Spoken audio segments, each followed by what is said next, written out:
Our reading for today has us in Deuteronomy chapter 19. When the Lord your God has cut off the nations whose land the Lord your God is giving you, and you dispossess them and dwell in their cities and in their houses, you shall separate 3 cities for yourself in the midst of your land which the Lord your God is giving you to possess. You shall prepare roads for yourself and divide into 3 parts the territory of your land which the Lord your God is giving you to inherit, that any manslayer may flee there. And this is the case of the manslayer who flees there, that he may live.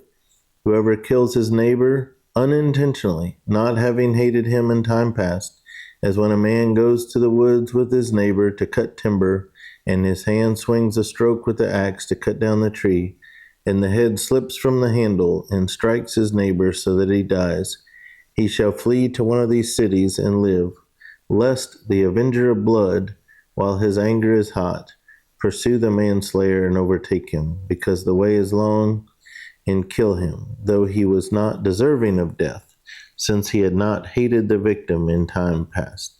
So he's clearly talking about accidental death. Therefore I command you, saying, you shall separate 3 cities for yourself.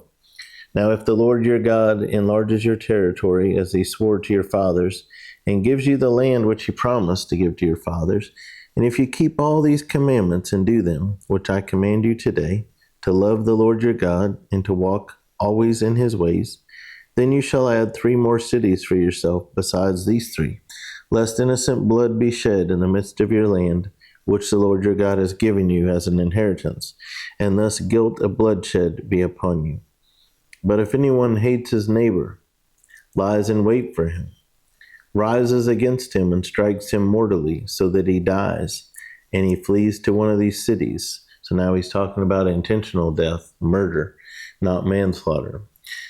Then the elders of his city shall send and bring him from there, and deliver him over to the hand of the avenger of blood, that he may die. Your eye shall not pity him, but you shall put away the guilt of innocent blood from Israel, that it may go well with you. You shall not remove your neighbor's landmark, which the men of old have set, in your inheritance, which you will inherit in the land that the Lord your God has given you to possess. 1 witness shall not rise against a man concerning any iniquity or any sin that he commits. By the mouth of 2 or 3 witnesses, the matter shall be established. So again, repeating something that happened before, in the previous chapter, saying you can't act harshly based on what one person says. You need 2 or 3 witnesses. If a false witness rises against any man to testify against him of wrongdoing, then both men in the controversy shall stand before the Lord, before the priests and the judges who serve in those days. And the judges shall make careful inquiry. And indeed, if the witness is a false witness who has testified falsely against his brother, then you shall do to him as he thought to have done to his brother. Now think about that. Think about how many times in our day a false witness ruins somebody's life, and then when they're found to be a false witness, nothing happens.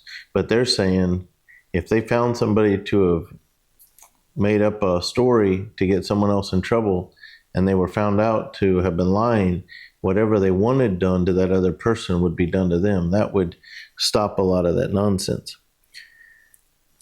Then you shall do to him as he thought to have done to his brother, so you shall put away the evil from among you.